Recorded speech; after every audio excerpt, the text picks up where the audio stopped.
अविवाहित प्रेमी जोड़े नहीं जाते जगन्नाथ मंदिर। क्या आप जानते हैं किसने दिया था ये श्राप? ओडिशा के जगन्नाथपुरी मंदिर में 27 जून 2025 को जगन्नाथ रथ यात्रा शुरू होगी। मंदिर के कई रहस्य हैं, जैसे भीतर जाते ही समुद्र की लहरों की आवाज बंद हो जाती है।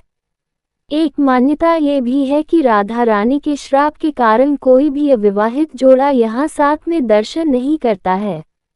राधा रानी को मंदिर के पुजारी ने नहीं करने दिया था मंदिर में प्रवेश।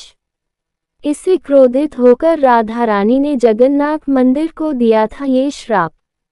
मान्यता है कि प्रेमी जोड़े के मंदिर जाने से उनका प्रेम सफल नहीं होता। ओडिशा के जगन्नाथपुरी मंदिर में श्री कृष्ण के भक्तों का सबसे बड़ा पर्व आने वाला है।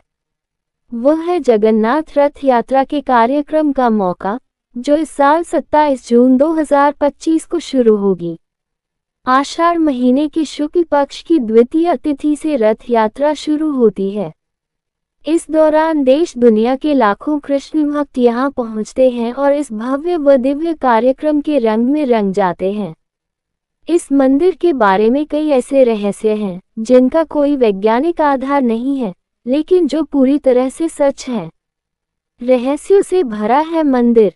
कई ऐसी बातें हैं जो देखकर, सुनकर यकीन ही नहीं होता। जैसे मंदिर के भीतर जाते ही समुद्र की लहरों की आवाज सुनाई देना बंद हो जाती है। मंदिर से बाहर निकालने के बाद समुद्र की लहरें स्पष्ट रूप से सुनाई देने लगती हैं। राधा रानी ने दिया था श्राप। इसी तरीके की एक और रोचक और अजीब बात यह है कि इस मंदिर में कोई भी अविवाहित जोड़ा साथ में दर्शन करने के लिए नहीं जाता है।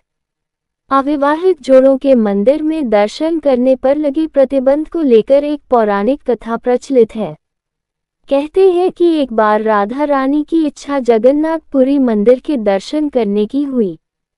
उनके वहां पहुंचने के बाद मंदिर के पुजारी ने उनको प्रवेश करने से रोक दिया। द्वार पर खड़ी राधा रानी ने जब पुजारी से इसकी वजह पूछी तो उन्होंने बताया कि आप श्री कृष्ण की प्रेमिका हैं, इसलिए आपको मंदिर के अंदर जाने की अनुमति नहीं दी जा सकती। कहते हैं इस बात से नाराज राधा रानी ने जगन्नाथपुरी मंदिर को श्राप दे दिया था। उन्होंने कहा था कि कोई भी अविवाहित जोड़ा यदि इस मंदिर में दर्शन करेगा तो उसका प्रेम सफल नहीं होगा। जीवन भर प्रेमी प्रेमिका को एक दूसरे का प्यार और साथ रहने का मौका नहीं मिलेगा। हालांकि इस बात में कितनी सच्चाई है ये तो नहीं पता, मगर आज भी ये प्रथा प्रचलित है कि जगन्नाथपुरी मंदिर में कोई भी अविवाहित प्रेमिका का जोड़ा एक साथ दर्शन करने के लिए नहीं जाता है।